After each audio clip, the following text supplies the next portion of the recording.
그다음에 이제 우리나라에서 이제 대표적인 학자 율곡 아시죠? 이 율곡 선생님도 공론에 대해서 얘기를 하셨는데요. 사람의 마음이 모두 그렇게 여기는 것. 사람들이 아 그래 그거는 그렇지 그게 옳지라고 하는 것이 공론이에요. 그래서 한 사람의 지혜는 유한하고 세상의 도리는 무궁하기 때문에 반드시 중지를 모아야 한다. 비밀스러운 논의는 소인이 모사할 수, 꾀를 부린다라고 하는 거고, 모사할 수 있는 공간을 제공하여 결국 사정이 작되게, 그러니까 옳고 바른 것을 구분하지 못하게 되고 나라를 제대로 되지 못하게 된다. 그래서 공론을 모으기 위해서는 시장 장사꾼이나 여행객에도 의견을 물어야 한다라고 그 대학자인 율곡 선생님이 얘기를 하셨어요. 제가 이 주자나 율곡 선생님의 말씀을 여러분들한테 드리는 이유는 뭐냐면 공론이라고 하는 것이 별게 아니고 백성의 뜻인데 그 백성의 뜻이라고 하는 것은 사람들 사이에 같이 모여서 논의해서 모아진 의견을 공론이라고 한다. 그리고 그 공론에 따라서 일을 하는 것이 바른 정치다. 라고 우리 조상들은 생각했다라고 하는 겁니다. 그래서 두루미 공론장 이렇게 하면 무슨 뜻이 되냐면 두루미를 잘 보호하기 위해서 우리 같이 이렇게 생활하는 사람들이 저 두루미를 잘 보호하기 위해서는 우리가 어떻게 해야 될 것인가라고 하는 논의의 결과가 결국 공론이 된다 이거예요. 그래서 사실은 지금 우리가 공론장을 하는 거예요. 이렇게. 이런 공간 자체가. 네. 이해가 가시죠? 네. 오히려 여러분들이 생각하실 때는 전문가들이 그 방안을 만들어내는 것 같지만 사실은 삶을 살아가는 이렇게 주체들인 주민들이 그런 내용을 잘 만드는데 전문가들은 도와주는 거죠. 그래서 여러분 벌써 세 차례인가 교육을 받으셨죠? 네. 그런데 그분들이 지식은 줄 수 있지만 실제로 두루미 보호 활동을 직접 하지는 않잖아요. 그죠? 그래서 두루미를 지키는 주체는 연천군과 여러분들이신 거고 다른 분들은 그 일을 도와주는 역할을 하는 거예요. 그런 점에서 여러분들이 이 두루미를 어떻게 보호할 것인가라고 하는 것이 바로 공론이 되는 거죠. 네. 그리고 그것은 이제 주민들이 그런 공론장을 만들 때 우리는 그것을 이제 주민공론장이라고 표현을 합니다. 자, 오늘 이제 말씀드릴 내용에 대해서 살펴볼게요. 오늘 이제 우리가 같이 말씀을 나눌 거는 연천군 두루미의 안전한 서식 환경을 구성하자라고 하는 것이고, 그러기 위해서는 이제 두루미 보호를 위한 연천군과 중면 주민이 어떤 일을 해야 될 것이냐라고 하는 걸 이제 찾는 것이에요. 결국은 두루미 개체수가 증가하고 있으나 섭식 환경, 먹이를 구하는 환경은 악화되고 있는 시점이다. 이건 농사 때문에 그렇죠. 서식처 수물 등으로 잠자리 등 두루미 휴식 환경이 매우 취약한 상황이다. 이렇게 대체로 정리가 되는 것 같아요. 그래서 이제 이런 것을 기반으로 해서 볼 때 과제가 한 3가지 정도가 될 것 같은데요. 개체수 증가에 따른 안정적인 섭식 환경을 어떻게 조성할 수 있습니까? 그러니까 개체수가 증가하게 되면 먹이가 부족해질 가능성이 있는데 그 문제를 어떻게 해결할 것이냐. 그 다음에 이제 지금 수몰로 인해 가지고 군남댐으로 인한 수몰 등으로 인해 가지고 지금 잠자고 이렇게 쉬는 공간이 몇 군데 안 남아 있는데 이 남은 공간을 어떻게 잘 보호하면서 또 필요하면 어떻게 확대해 갈 수 있느냐라고 하는 문제가 있는 거죠. 그 다음에 이제 여러분들이 여기 중면에 계시지만 무슨 일이든지 되려면 연천군하고 같이 협력해서 일을 해야 되잖아요. 뭐 예산 뭐 이렇게 제도들 간에. 그래서 연천군과 주민 간에 서로 어떻게 역할을 분담하고 또 협력할 것이냐.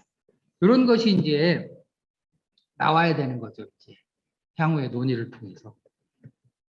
그래서 제가 말씀드리는 거 역시 여러분들이 향후에 논의에 도움을 드리기 위해서 저희들이 여태까지 논의한 걸 기반으로 그냥 정리해 본 거예요. 그냥 참고 사항이에요. 이거는 완전히 파악을 해보니까 첫 번째는 이제 먹이 관련해 가지고 파악을 해보니까 이렇게 이제 정리가 돼요. 하나는 개체수가 계속 증가하는 경향이 있더라. 그런데 이제 그 증가하는 이유는 정확하게 잘 몰라요. 아직 이건 뭐 향후에 이제 추가적인 연구가 필요하긴 할 텐데 아마도 중국 쪽에 뭐 서식 환경이 안 좋다든지 뭐 이렇게 되면 이제 다른 곳으로 가기보다는 이쪽으로 올 가능성이 있는 거죠. 그런데 개체수는 계속 증가하는 경향이 있는데 주요 먹이원은 감소하는 경향이 있다고 보여요. 이건 이제 주로 두루미의 주요 먹이가 이제 율무로 알려져 있는데 율무 이상이죠. 율무 경작지가 계속 감소를 하는데 감소 원인은 이 율무가 이제 돈이 별로 안 되잖아요. 다른 곳에 비해서.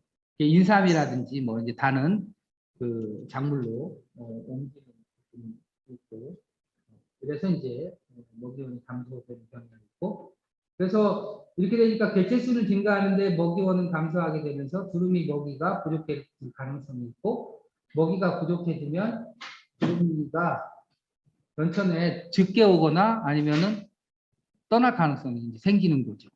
예. 그런 상황이라고 파악이 되고요. 그래서 이제 현재는 연천군이나 환경단체나 수자원공사에서 먹이를 공급을 부분적으로 하고 있는데 이게 그렇게 체계가 있게 잘 이렇게 질서 있게 꼭 필요한 곳에 필요한 시기에 적절히 되고 있는 건 아닌 것 같아요.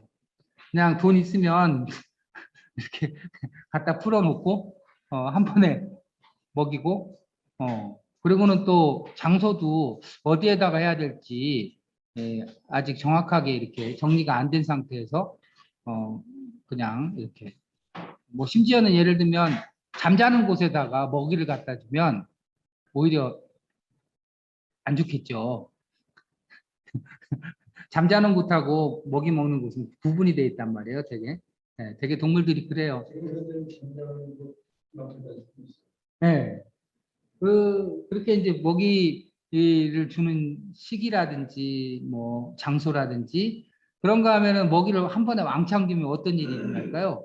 그 두루미들이 먹는 게 아니라 다른 것들이 냄새 맡고 와가지고 다른 것들이 홀딱 먹고 가면 실제로 두루미는 못 먹거나 아니면 한 번에 또 이렇게 이렇게 먹고 말면 효과적인 그냥 계속해서 율무를 계속 먹일 건지 아니면은 다른 것으로 좀 대체를 좀 해야 되는지 뭐 이런 것들도 향후에 좀 고민을 좀 해봐야 될 문제인 것 같아요, 그죠?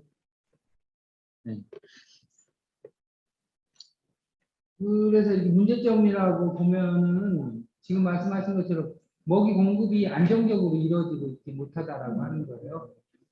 그런데 이제 이 안정적으로 이루어지지 못하는 중요한 이유는 먹이 공급에 대한 연간 계획과 예산이 없거나 이제 불확실하기 때문이고요. 그다음에 먹이 공급이 체계적으로 이루어지고 있지 않다라고 하는 것도 문제인 것 같아요. 그래서 이게 줘야 될 때 이렇게 체계적으로 나눠서 주고 이렇게 해야 되는데 뭐 그냥 한 번에 와가지고 이렇게 한다든가 하면 그렇게 되는 이유 중에 하나는 이제 두루미 생태에 대한 인식이 아직 좀 부족하고 공급되는 먹이마저도 단체가 개별적으로 비체계적으로 공급을 하면서 이제 생기는 문제인 것 같고 그래서 이게 먹이를 잘못 공급하면 오히려 두루미 생태에 부정적인 영향을 미칠 수도 있어요. 저번에 보니까 사진에도 두루미 먹이 먹는데 다른 뭐더라 동물이 너구리인가 뭐 이런 다른 동물이 와가지고 거기서 먹고 있던데 그러다가 이제 예, 그 그러니까 두루미한테 별로 해코지를 한다든지 할 수도 있는 상황이 생길 수도 있잖아요. 그래서 이게 체계적으로 이루어지지 않고 있다라고 하는 것이 좀 문제인 것 같고, 이 문제를 해결하려면 두루미 먹이에 대한 체계적인 공급 계획이 좀 만들어져야지 될 것 같아요. 그래서 또 연천군과 중년 마을 주민 간에 서로 정보도 좀 교환하고 또 필요한 예산도 좀 확보를 해가지고 언제 어느 때에 이걸 먹이를 어느 장소에 공급하는 것이 좋을지 이제 좀 체계적인 공급 계획이 좀 세워져야 될 것 같아요. 그러자면은 주민들의 정보도 잘 이렇게 파악이 돼야 되고 또 연천군에서는 필요한 지원도 좀 해야 될 것 같고 또 전문가들의 좀 지식도 빌리고 이렇게 해서 세계적인 공급 계획이 마련돼야 될 것 같고요. 그다음에 이제 무엇보다 두루미 생태에 기반한 효과적인 먹이 공급 계획이 좀 마련이 돼야 될 것 같아요.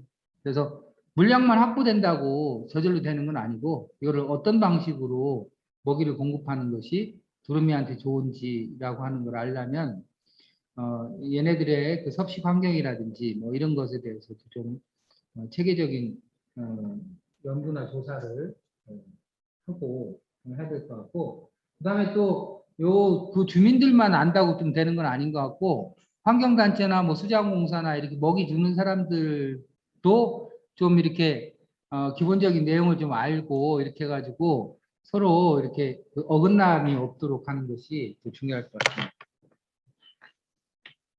그다음에 또 하나는 이게 휴식 환경이에요. 이게 잘 쉬어야지 되는데 얘네들도 두루미가 이게 열이 굉장히 높은 동물이잖아요. 조류가 아마 40도가 넘는 것 같아요.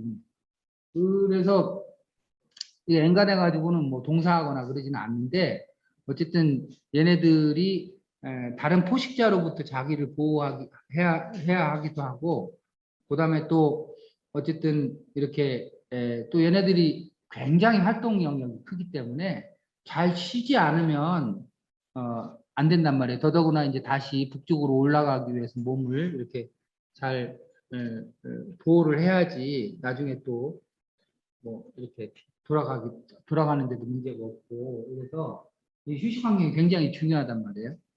근데 지금 보면은 수몰로 인해서 안정적인 그 잠자리가 감소가 됐죠. 다 쓸 때도 인공적으로 조성을 하려고 했는데 그 제대로 못했어요. 그래서 현재는 대표적인 곳이 빙해여울하고 필승교 있는 곳 두 곳 정도 남아 있는 것 같아요. 이거 맞나요? 네. 이게 지금 현재 두 곳 정도인가요? 북한에 있어요. 아, 북한에 또 있어요. 네, 북한 쪽에 또 있어요. 더더구나 이게 이제 홍수 조절에 따라서 수위가 높아지면 여울이 사라질 가능성이 있는데 이게 지금은 수자공사가 이게 홍수 조절을 어떻게 하느냐에 의해 가지고 수량이 조절되고 있기 때문에 굉장히 불안한 거죠. 그죠? 네, 이 안정적인 조건이 굉장히 필요한 건데 안정적인 사람이나 동물이나 다 똑같아요. 잠자리가 변하지 않으면 제대로 맥을 못 치는 거나 똑같잖아요. 그래서 이 여유를 어떻게 보존할 것이냐라는 문제가 굉장히 중요한 문제가 돼 있죠. 수자공사가 그냥 선의로 이렇게 뭐 낮춰주고 이렇게 할 문제가 아니고 이게 수위에 관해서는 일종의 확실한 약속이 이루어져야 되죠. 약속이 이루어져서 안정적으로 그게 항상 기준을 유지할 수 있도록 해야지 그게 그때그때 부탁해가지고 이루어지고 이런 방식으로 해가지고는 안 되는 거죠. 네, 확실하게 만들어. 그래서 이게 개체수가 증가할 경우에 서식처가 부족해질 가능성이 있고 또는 서식처가 휴전선 안으로 들어간다든지 이렇게 서식처를 옮겨갈 가능성도 있는 거예요. 다른 곳으로. 네. 그다음에 서식처의 유지 여부가 수자공사의 물관리 정책에 의존해 있다라고 하는 거는 결정적으로 좀 개선돼야 될 문제인 것 같아요. 그렇죠? 네. 그래서 환경 변화나 정책 변화가 될 경우에는 심각한 위기에 직면할 수도 있는 가능성이 있는 거죠. 세 번째는 도루미 보호를 위한 연천 국민과 주민 간의 협력이 굉장히 중요한데 지금 현재 상황은 두루미 보호의 필요성에 대한 인식은 점점 커지는 것 같아요. 그래서 보호의 중요성을 마을 주민분들도 그렇고 연천군도 이렇게 점점 그, 훨씬 더 이제 강하게 이제 알아가고 있는 상황. 어쨌든 두루미로 바뀐 거는 다행인 일입니다. 그리고 이제 두루미 서식 환경의 취약성에 대한 인식도 좀 생기는 것 같고요. 그래서 평화농장에 뭐 두루미 먹이터 이런 것도 하고 대체 먹이를 이렇게 구매하는 활동들도 하는데 이 활동이 지금 안정적으로 이루어지고 있지는 않은 상태다. 그다음에 구체적인 실천 방안은 아직은 미비하다 이렇게 보여집니다. 그래서 주름이 보호를 위한 제도적인 안정장치 마련이 굉장히 중요하겠다. 그래서 필요하면 조례 같은 걸 좀 만들어서 계획도 조례를 만들면 이제 연간 계획도 세워야 되고 연간 예산도 지급이 되고 그다음에 또 연천군에서 필요한 인력이라든지 뭐 여러 가지 조치를 취할 수 있는 근거가 만들어지기 때문에 조례 제정 같은 게 굉장히 중요한 것 같아요. 이런 이제 상황이고요. 주름이 개체수 변화와 서식 환경에 대한 그 모니터링 같은 것도 좀 필요하고, 주름이 먹이 공급과 서식처 확보에 대한 계획 수립도 좀 필요하고, 그다음에 수자원공사나 공부대 환경단체 등하고 협력 같은 것도 좀 필요하고, 그래서 좀 관리가 체계적으로 돼야 될 필요가 있고, 그다음에 이제 연천군과 지역 주민 간의 그 역할 분담과 협력 체계 그 구축이 필요하고, 예산 확보와 관련 법 재개정이 굉장히 필요하겠다 이렇게 이제 생각이 듭니다. 현황과 문제점을 종합하면 두루미 보호에 대한 연천군과 국민의 관심이 점점 높아지고 있지만 개체수 증가에 따른 안정적인 먹이와 확보 방안과 두루미 생태에 결정적으로 중요한 잠자리 보호에 대한 구체적인 실천 방안은 아직 마련되어 있지 않다고 보인다. 이렇게 정리를 할 수 있을 것 같고요. 그래서 이제 향후에 우리가 이제 공론장을 통해서 이 두루미를 잘 보호하기 위해서는 결국은 먹이 활동과 휴식 활동을 잘 이렇게 보호를 해줘야 되는데, 그 일을 하기 위해서는 주체가 마을 주민이 있고 연천군이 있고 환경단체나 수자원공사 이런 데가 있는데, 이게 서로 어떻게 잘 그 협력적인 관계를 유지하면서 이 두루미 보호라는 목표를 잘 달성하느냐라고 하는 것이 이제 핵심적인 과제다 이렇게 볼 수가 있죠. 그런 점에서 보면 연천군에서 해야 될 중요한 일은 이게 그 공공기관은 뭐 저게 뭐 법이 있어야 돼요. 그래야지 예산 집행도 하고 하니까. 지금 뭐 1년에 이렇게 뭐 가끔씩 몇 천만 원씩 이렇게 단체들 지급하는 거는 그런 사정이 안 좋으면 안 되면 안 줘도 뭐라고 할 수가 없어요. 근데 조례로 이제 제정을 해 놓으면 그거는 집행을 해야 되는 거죠. 그래서 관련 조례를 만들 필요가 있어요. 그리고 연간 계획을 수립을 해야 되죠. 그래서 이렇게 체계적으로 이루어져야 되잖아요. 보호에 대한 계획이. 그래서 이제 먹이 공급은 언제부터 시작하고 공급의 범위는 어떻게 할 것이고, 그다음에 공급망은 어떻게 하고 이런 모든 계획이 짜여져 있어야 되죠. 그리고 또 그 공급을 한 거에 대해서 다 모니터링을 해서 제대로 됐는지를 체크한 다음에 그 다음 해에 이게 개선해야 될 점은 또 개선점을 찾아가지고 보다 더 개선된 방안을 제시를 하고 이렇게 해야 되잖아요. 연간 계획 수립이 굉장히 중요하고, 또 서식환경 보호를 위해서 관련 기관과 협력 방안을 마련을 해야 되죠. 아까 선생님 주민자치위원장님 말씀하신 것처럼 수자원공사하고 교육처 수의 관련해 가지고 이게 공공기관 간 협약이 필요해요. 네, 협약을 해야 되고, 그다음에 수자원공사와 홍수주절지대 내에 대체농지 확보 방안에 관해서도 좀 적극적으로 논의를 좀 할 필요가 있을 것 같고요. 그다음에 환경단체 등과도 지금은 뭐 이렇게 긴밀한 협조 없이 논의 없이 그냥 이루어진다면, 이게 체계적으로 되려면 환경단체에도 그냥 인위적으로 와가지고 자기네들이 그냥 대충 아는 대로 하는 것이 아니라 이 전체 계획 안에 포함이 돼서 이렇게 적절한 위치와 적절한 시기와 적절한 방식으로 섭식을 돕는다든지. 진짜 중요한 건데. 그렇죠? 네. 그럴 것 같아요. 그리고 이제 무엇보다도 해당 지역, 여기 중요한죠. 협력 방안이 마련이 돼야 되죠. 이게 공적 자산이거든요. 두루미라고 하는 거는 이게 한국의 공적 자산일 뿐만 아니라 세계의 공적 자산이에요.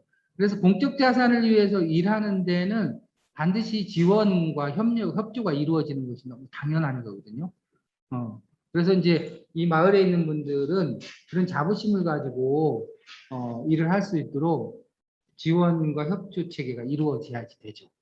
이걸 뭐 그냥 자원봉사 하듯이 이렇게 하면은 책임감이 제일 처음에는 적극적으로 하지만 나중에는 책임감이 약화돼요. 그래서 적절한 지원과 이렇게 체계가 이루어져야 된다 이렇게 말씀드립니다.